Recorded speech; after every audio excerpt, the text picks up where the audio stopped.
Welcome to my teaching you how to never, ever gank the wrong lane again with one simple trick. Just talk. Just talk to the people you're playing with.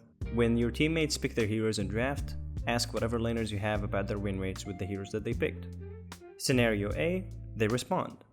A laner answers with their win rate around 60% with 50 plus matches, that's your pick. That's it.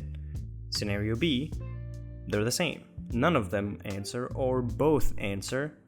So then you pick considering the following: how mobile the enemy laners are, how stunning they are, and finally how much synergy your hero has with the laners that you have on your side. For example, situation 1 against Lucian, Hao Yi, and Byron, set against your team of Dolia, Luben, and Liam Poe. This is clearly a difficult example since odds are against you, but the final decision says this.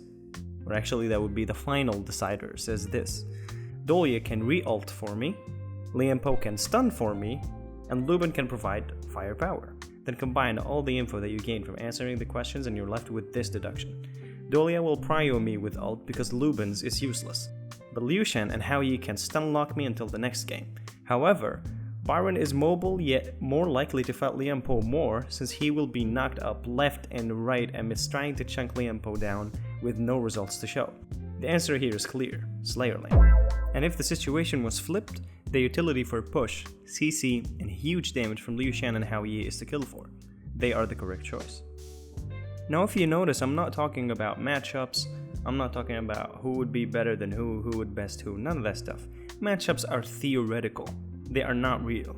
Technically, Arlie should smoke just about every marksman besides Hao Yi. But the fact of the matter is, most Arlies are ending a game with 1 and 6. That's why I'm saying, the real results that you have are 1, the win rates, and 2, how good organically your team and how good organically the enemy team heroes are compared to you. Very easy stuff. This was one of those games where I asked the laners, and I don't know if Marco was trying to type something, because I asked him what his win rate was and he wouldn't tell me. And he said something like, win rates don't matter, and I was like, that's enough information. I need thank you. He didn't write anything, but yeah, he wouldn't tell me his win rate, so I definitely assumed that he was not very confident. I helped him pick and he wanted to change a pick after, so it felt like, okay, I'm not gonna bank on you. Dodgy here is doing something really cute, which is checking if someone invaded my blue because I'm a lamb and starting red because I want to end up on the other side. It's not, the enemy wouldn't know if I started red or blue, but yeah, she's nice.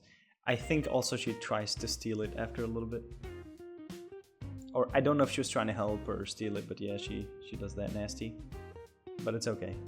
The Liam Poe is good, and you'll see why in a second. Really fast. I don't know if he got lucky or if it was fast hands, but this was very smart.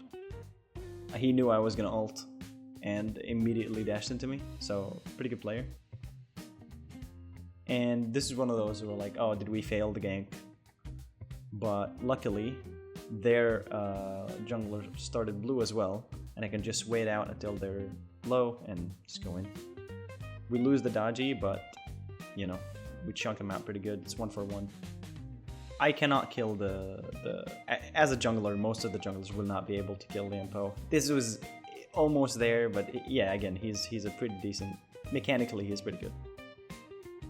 So we'll just back out of there. It's fine. So I think I remember staying here for a bit longer to entice the enemy to go push down, so that the Kaiser because the Kaiser's clearly winning against the Liam Poe. And I believe the Kaiser also buys the Blazing Cape, or at least the secondary item, and it helps him a lot against the Liam Poe. So I want to shift some pressure down because I won't be focusing down.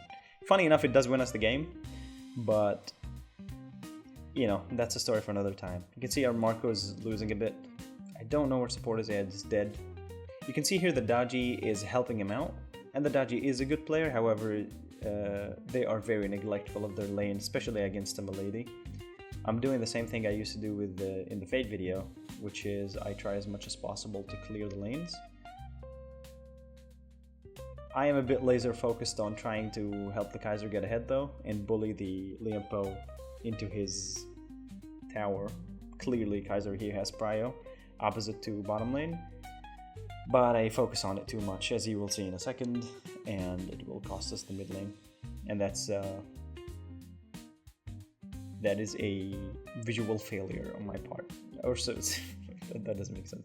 It was an awareness problem on my part. You can see here, Hitachi is so focused on helping bottom lane, and I noticed it too late, and you see me going back, and then it's gone, so I'm just not gonna think twice. I'm gonna take purple. And the reason I take purple is, one, our bottom side is weak, and there's a lot of pressure on it, so they're more likely to take yellow. And second, I want push, because I want the lanes to be stagnant. They have more towers than us now. They have more map safety than us now. So I need to push a little bit, and purple does that. It pushes better than the minion waves. And since I took it now, I think it has a small buff, not as good as yellow, but they are pushed way too far, and I know they're low. I was panning with my screen, and so we take out as many as we can. I think my S1 was on cooldown there, so couldn't get the sunbane, but it's okay. My red is up, but my red is not as important as this, which is taking the tower. They lost a fight, they lost 2 members. One of them got chunked down so much, which was support, and the second dead, which is the marksman. So that's a good opportunity to take out the tower. You can see they're still pressuring bottom lane because Marco, like historically speaking, he's been losing. And so yeah, they will push him. He's not performing too well.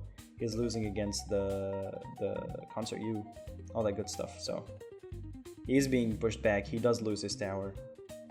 Not a problem for me. I knew it was gonna happen, so all I can do is just, you know, try to apply pressure elsewhere as they focus on bottom lane. Thankfully, Marco does stay down and push his lane. But you can see here, and if I could explain it to you, I wouldn't be able to. But I think most people who play this game feel the same way, which is they try to have a balancing act of some sort where if there's a lot of fighting happening as you go up in the ranks, they try to assist their teammates, which is cute, but it's not. But it can be exploited, the same as we're doing here. So again, they're trying to help him so much, but it doesn't matter because the Liampo is losing. Again, Marco's just stuck to his lane. He dies, achieves nothing.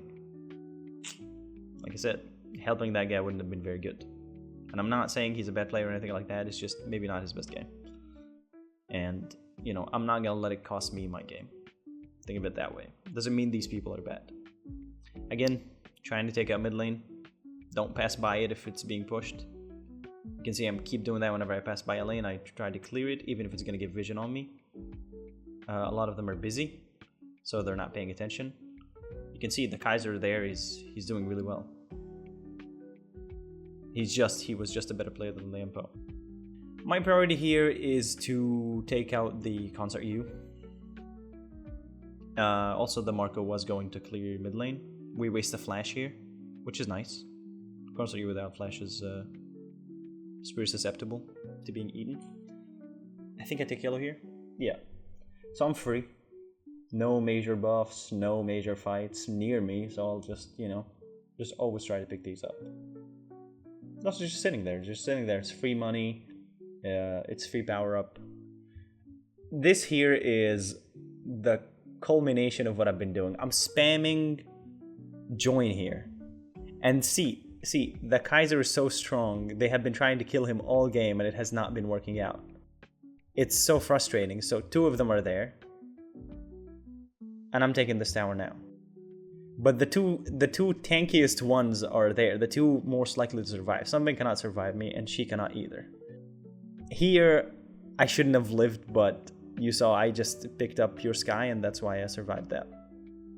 We have a tank with us who can disrupt towers, and so that's what we're doing. They're too late to notice because they're fighting so much up there, and that's game.